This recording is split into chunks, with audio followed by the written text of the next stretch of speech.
Hello and welcome to The Drum. I'm Steve Cannane. Coming up, why the Dalai Lama wasn't fussed about not meeting Julia Gillard. Have Labor and the Coalition swapped roles on asylum seekers? And we talk to Shadow Immigration Minister Scott Morrison about his trip to Nauru. Our panel tonight, ABC Online's chief political writer, Annabel Crabb, CEO of Rate City, Damian Smith, and Jessica Brown from the Centre for Independent Studies. Well, as federal MPs returned to Canberra, the issue of asylum seekers once again dominated question time. And at times, it seemed like Labor and the Coalition had traded places, with Julia Gillard talking about getting tough on people smugglers and Tony Abbott accusing the government of inhumane treatment. Will the Prime Minister pick up the phone to the President of Nauru to reopen a centre which is humane, cost-effective and proven in the fight to stop people smuggling? Under the Leader of the Opposition's plan, which is a fundamentally weaker plan, what would happen is people smugglers would be able to say to asylum seekers, sure, you'll have to go to Nauru, but you will end up in Australia. How can you sit there?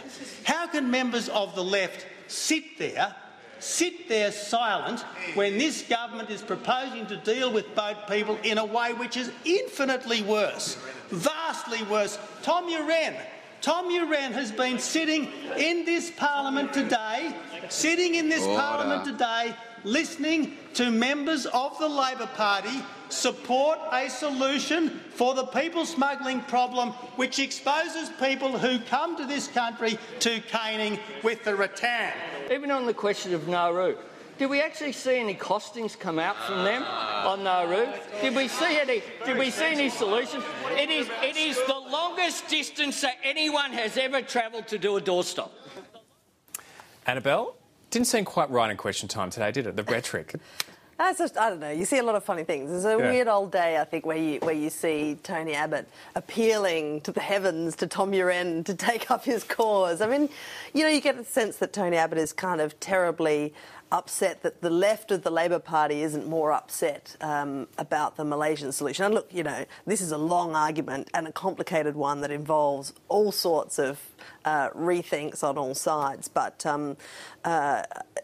on the other hand, to hear the Prime Minister carry on about the problem with Nauru being that it's too much of a soft option is kind of a little bit of a change too. Not necessarily for Julia Gillard personally, whose approach to border protection and asylum seeker policy has been fairly consistent over the last 10 years, but certainly for some of her colleagues, that's a pretty unusual thing to hear. Damian, how would the people in the Labor Party left feel about Tony Abbott invoking the name of Tom Uren, the lion of the left in the ALP for so many years? Look, I think it's fair to say that the only thing Tom Uren and Tony Abbott have in common is they both got a hell of a jab. These are both great former boxers. I think this is actually a reflection of what happens in a 51-49 world.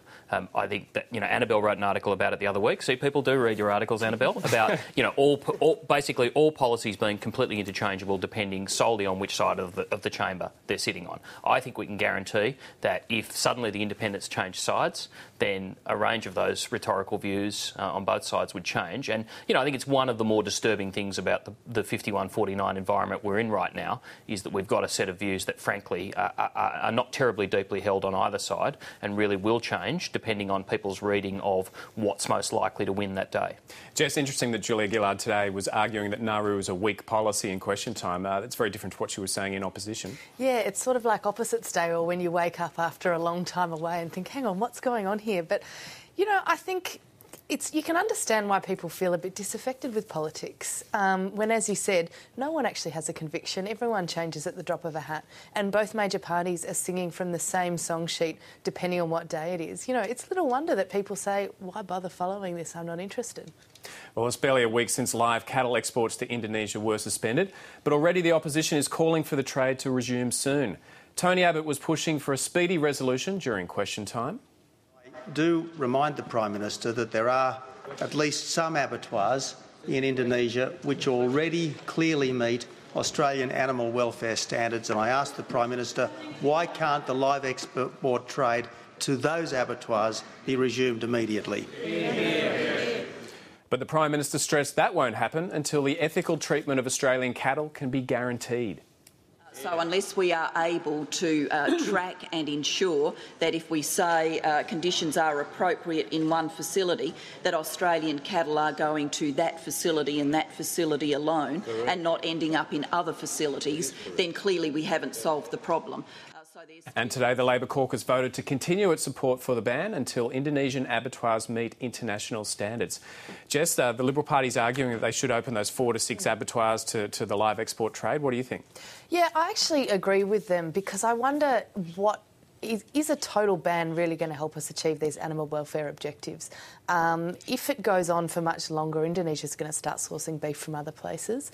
The reaction within Indonesia immediately has been to talk about moving towards self-sufficiency in beef. So I wonder, by completely pulling out or by putting a stop to the trade, are we really achieving those animal welfare objectives that we're setting out to achieve? I think a better way to do it may be to resume trade with these 10 abattoirs and then come up with a way to work with the other abattoirs to get them up to standard. Annabel, the WA Liberal Senator Chris Back had some interesting things to say within the Liberal Party room today. He's a former cattle vet. That's right. And look, he apparently made about a 20-minute contribution, which, I mean, in the history of long contributions on the Coalition party room floor, and there are quite a few, that's a pretty good effort. Anyway, he had this kind of doomsday scenario mapped out. He said, and I don't quite understand the nuances of this, but he said he told the party room that if the situation went on for another month, that 150,000 head of cattle there in the north would be too heavy to be shipped north and yet too light to be shipped south. I'm not quite sure how that adds up. And his argument seemed to be that they'd have to be either shot or let loose on the rangelands. To roam the landscape. And he said, look, taking Jess's point about where else the Indonesians might source their beef, he said that if the Indonesians are forced to source their beef from India, then you're looking at a serious foot and mouth infection problem, which could transfer to Australia with, I mean, the whole scenario ended up with waterholes being poisoned throughout the top end.